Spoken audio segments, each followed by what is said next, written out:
leveraging my job description to put an end user in his place. Posted this in a thread on r sysadmin, and I decided to share it here as well. I also posted this to r Tales from Tech Support, but it was removed. I used to manage a Cadillac dealership's network a couple of years ago. There was a car salesman who also liked to study computers on his spare time. Unfortunately, that also meant that he knew way too much to be absolutely dangerous. I would constantly get complaints about him bunking down on a specific floating desk on the floor and locking it out from anyone to use it but him. I reached out to management about it, but they didn't want to do anything about it, even though he was bypassing many security features like local admin, used a boot env to give himself local admin, web filtering, unapproved apps, remoting, etc., all via a USB with a bunch of portable apps. Management: why are you coming to us about an IT problem? Quote, this isn't a management problem when it involves computers. Isn't that your job? I'm pretty sure that's in your job description. You get the idea. But I was sick and tired of getting calls and messages daily about this one guy. So I decided that if management wasn't going to have my back on this issue, then I guess I have free rein to handle it how I please. Right? Since I was dealing with an above-average user, I decided to go to the furthest extreme. I took a machine, imaged it to the same image as the floating desk machines, and went to town planning all the restrictions needed. BIOS locked with password, boot to USB disabled, chassis locked and closed, no CMOS reset, auto login to a generic sales account, USB disabled in Windows, desktop redirected to a folder on the file server with locked permissions, no delete, specific icons only, Chrome browser only, no IE or anything else, Chrome bookmarks set to only what is needed, log off removed, only restart or shut down. Even if he did manage to somehow log off, it would just log back into sales, and a litany of other basic Windows restrictions that essentially silos the machine to either Chrome or their car sales software. I brought all my changes and my purchase requisition for the locks over to management and was approved with no questions. I sold it as a necessary security measure and threw my weight around about how this is in my job description to address it and implement it. Spent an early Monday morning rolling out all the changes before he came in. Late afternoon rolls around and he finally shows up. I'm off the clock, but decided to stay to see the fallout. He walks in, makes a beeline to his desk, and watched as he sat confused at everything. I can't log out. I can't boot my USB. Windows can't see my USB either. I can't do anything at all. Quote, I watched in pure satisfaction as he just got up from the chair and walked around the sales floor, aimlessly with nothing to do. The bonus part is after all the changes. Whenever a different salesperson complained about the changes, all I needed to say was, sorry for the inconvenience. The changes were necessary due to a salesperson messing with the computers. I'm not allowed to say who it was though, so unfortunately the changes will need to stay. They all knew who it was though. Edit. Thanks for the awards. I appreciate it. Very nice. Now I guess he has to actually try to sell cars or something, right? Sounds almost like he was running Tails or another OS off a USB stick.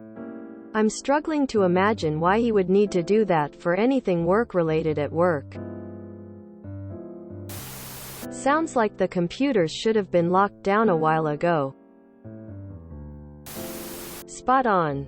When people wonder why company machines, USB drives etc., are locked down so hard, software restricted etc., there's usually a user like this at the back of it.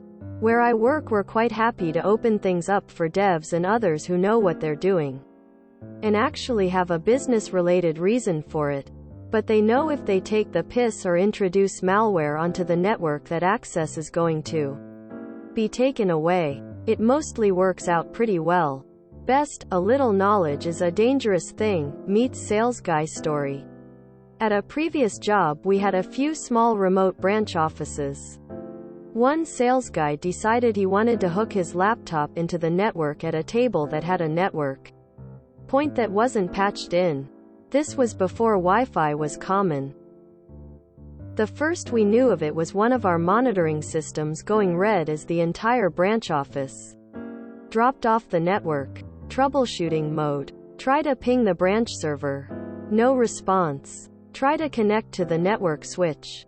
No response. I called them and asked the reasonably clueful junior office manager to see if the lights were on in the network server cabinet, and the reply chilled me to the bone. Sorry. I can't see. Sales guy is in the way. Is he standing in front of it?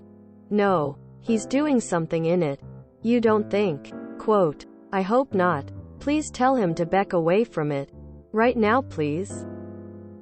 Sales guy had gone and repatched half the damn cabinet trying to get the network point he wanted working. Then when he realized everything had stopped working, he tried to fix it and made it even worse.